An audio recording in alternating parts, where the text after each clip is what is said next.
नमस्कार छात्रों, आज हम कक्षा 10वीं का नवमः पाठः सूक्तयः पढ़ेंगे। ये पाठ को पढ़ने से पूर्व इसके विषय में कुछ जान लें। अयं पाठः मूलतः तमिल भाषायाः तिरुकुरल नामक ग्रंथात् गृहीतः अस्ति।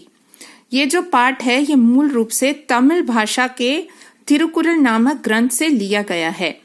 अच्छा, अब ये बताएंगे आपको तिरुकुरल कौन सा ग्रंथ है। तमिल भाषा का ग्रंथ है तिरुकुरल। अयं ग्रंथः तमिल भाषायाः वेदः इति कथ्यते। इस ग्रंथ को तमिल भाषा का वेद माना जाता है। जैसे संस्कृत के 4 वेद हैं, उस तरह से ये तमिल भाषा का वेद माना जाता है। तमिल भाषा भी मान लीजिए आप संस्कृत के जितनी या उससे भी ज्यादा पुरानी भाषा है। अस्य प्रणेता तिरुवल्लुवरः वर्तते, और इसको लिखने वाले कौन हैं? तिरुवल्लुवर, बहुत प्रसिद्ध कवि हैं तमिल के। प्रथम शताब्दी अस्य कालः स्वीकृतः अस्ति, और इनका समय कब का माना जाता है? प्रथम शताब्दी, फर्स्ट सेंचुरी। धर्मार्थ काम प्रतिपादिको अयम ग्रंथः। इस ग्रंथ में जीवन के जो 4 लक्ष्य बताए जाते हैं, धर्म, अर्थ, काम और मोक्ष, इन सब के बारे में यहाँ पर बताया गया है। त्रिषु भागेषु विभक्तो अस्ति। ये 3 भागों में विभक्त है। मोक्ष नहीं, सॉरी, धर्म, अर्थ और काम के विषय में है, और इन तीनों भागों में इसका विभाजन है, डिवीजन है। तिरु शब्दः श्रीवाचकः अस्ति। तो इसका क्या अर्थ हुआ? अतः तिरुकुरल शब्दस्य अभिप्रायो भवति श्रिया युक्ता वाणी। तिरु शब्द का अर्थ होता है श्री। श्री यानी बहुत अच्छी वाणी, परिष्कृत वाणी, सुसंस्कृत वाणी। श्रिया युक्ता वाणी, जैसे हमारी सूक्ति हम कहते हैं संस्कृत में अच्छी बातें, उसी तरह अच्छी वाणी। अस्मिन् ग्रंथे मानवानां कृते जीवनोपयोगी सत्यम सरसबोध गम्य पद्यैः प्रतिपादितम् अस्ति। इस ग्रंथ में मनुष्य के लिए जीवन में उपयोगी सच्चाई, सत्य जो है बहुत सरल रूप से पद्यों के माध्यम से बताई गई है। और इस चैप्टर में उन्हीं को, उस तमिल के जो फेमस इस पुस्तक से लिए गए कुछ श्लोक हैं, उसको संस्कृत में प्रस्तुत किया गया है। तो आइए हम शुरू करते हैं पाठ। पिता यच्छति पुत्राय बाल्ये विद्याधनं महत्, पिता अस्य किं तपस्तेपे इत्युक्ति तत्कृतज्ञता। इस श्लोक में मान लीजिए आप एक व्यक्ति का ग्रेटिट्यूड, उसका कृतज्ञता, आभार, वो क्या होता है इसके बारे में बताया गया है। आइए श्लोक का अन्वय देखते हैं और अर्थ समझते हैं। देखिए, पिता यच्छति पुत्राय, तो पिता पुत्राय बाल्ये महत् विद्याधनं यच्छति। पिता अपने पुत्र के लिए, पुत्र को बचपन में, बाल्यकाल में बहुत अधिक, बहुत बड़ा विद्या रूपी धन देता है, प्रदान करता है। अस्य पुत्रस्य, और उस पुत्र की, पिता किम तपः तेपे, मेरे पिता कितनी तपस्या करते हैं, इति उक्ति, यह उसका कहना, यह उसकी उक्ति ही मानो उसका उनके प्रति कृतज्ञता का भाव है। अर्थात कोई भी बच्चा, कोई भी पुत्र या कोई भी संतान अगर इस बात को समझ ले कि पिता हमारे माता पिता हमारे लिए बचपन में हमारे लिए विद्या देकर कितना बड़ा हम पर उपकार करते हैं, विद्या रूपी धन देते हैं, और अगर यह बात बच्चों को समझ आ जाती है कि सच में माता पिता ने बहुत तपस्या की है, पिता से अर्थ यहाँ माता पिता ही है, तो मानो उसका कृतज्ञता ज्ञापन हो गया, उसी में उसका ग्रेटिट्यूड दिखलाई देता है। जैसे देखो बच्चों, आजकल ये कोविड के टाइम में, लॉकडाउन में ना, बहुत ये सब शुरू हुआ है, ग्रेटिट्यूड जर्नल। ऐसे जैसे लगता है कोई फॉरेन की टेक्निक है। हमारे ग्रंथों में देखिए पहले से लिखा हुआ है कि हम अपने माता पिता, अपने गुरुओं के प्रति कृतज्ञ रहें, we should be grateful to them. तो उसका यहाँ पर एक अंश, एक परिभाषा दी गई है कि हम सब देखते हैं हमारे माता पिता हमारे लिए कितना कुछ करते हैं बचपन से। सबसे पहली चीज वो यही सोचते हैं कि इसको अच्छे स्कूल में एडमिशन मिल जाए, अच्छी विद्या प्राप्त हो, और चाहे उनकी कैसी भी सिचुएशन हो, किसी तरह के भी हालात हो, तो भी बच्चों को विद्या अच्छी तरह से मिल सके, यही उनका प्रयास रहता है। तो अगर ये बात बच्चों को समझ आ जाए ना, कई बार हम ये सोचते हैं बच्चे कि यार क्या हमेशा मम्मी पापा, जैसे अभी आपके बोर्ड्स की तैयारी है, पढ़ने के लिए कहते रहते हैं। भाई वो क्यों कहते हैं? ताकि आप अच्छा पढ़ लिख कर कुछ बन जाएं, अच्छे व्यक्ति बन जाएं।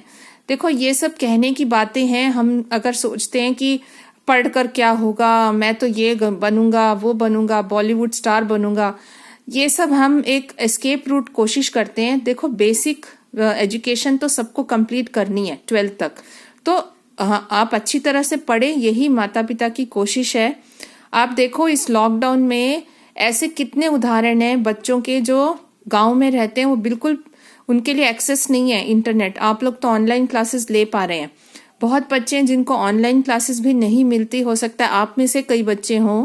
और ऐसा न्यूज़पेपर्स में, न्यूज़ में आया है, कई लोगों के मतलब किसान जैसा परिवार, गरीब, बहुत दूर गांव में रहते हैं, वहां पे कोई एक्सेस नहीं है इंटरनेट का। तो एक ऐसे पिता अपने बच्चे को साइकिल में लेकर उस जगह ले जाते हैं जहां पर इंटरनेट फैसिलिटी है। एक पेड़ के नीचे कोई टीचर क्लासेस लेता है, या गांव में एक बड़ा सा लाउड स्पीकर लगा देते हैं और उसको पूरे गांव में फैलाते हैं, बच्चों को आवाज आए और वो पढ़ सकें। मतलब बच्चों को मिल सके, ये कोशिश रहती है माता पिता की। और अगर ये बात बच्चों को समझ आ जाती है और वो they are grateful to their parents कि हाँ इन्होंने हमारे लिए, हमें विद्या रूपी धन दिया है, एक तपस्या की है उन्होंने, तो यही उसका सोचना, इतनी उसकी उक्ति ही कृतज्ञता है, दैट इज ग्रेटिट्यूड। भाई बहुत बड़े बड़े जर्नल्स हम लोग लिखते हैं, आजकल फैशन बन गया है।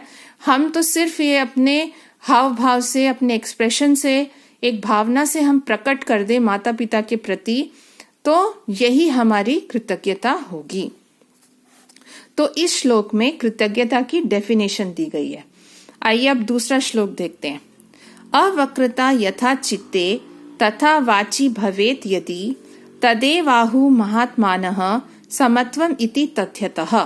अब इस श्लोक में बैलेंस ऑफ माइंड की बात की गई है कि एक समभाव किसको बोलते हैं।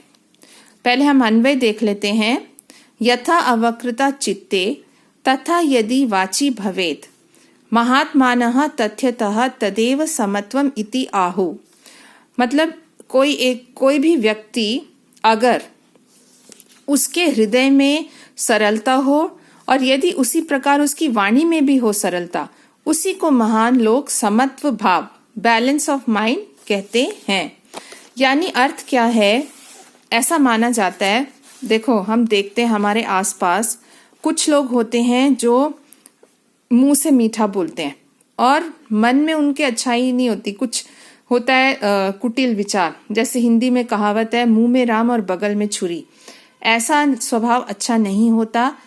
हम ये कोशिश करें कि जो हम कहते हैं ना, और वही चीज हम करें और हमारे मन में वही भावना हो, यानी कथनी और करनी एक जैसी हो, कथनी करनी में फर्क ना हो।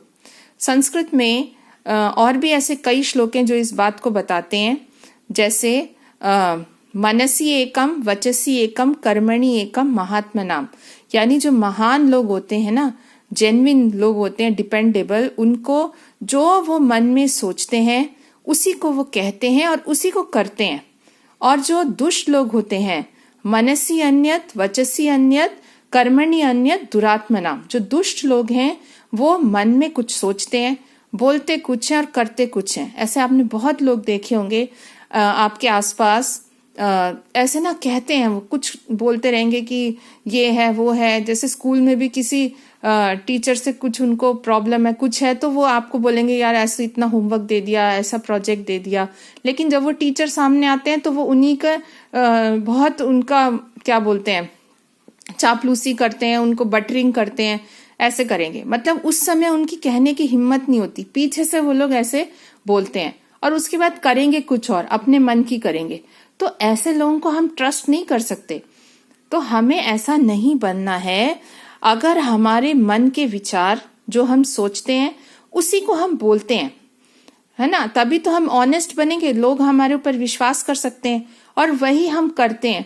तो ऐसे व्यक्ति को ही बोलते हैं महान व्यक्ति, और उसके अंदर है balance of mind, he is to be trusted.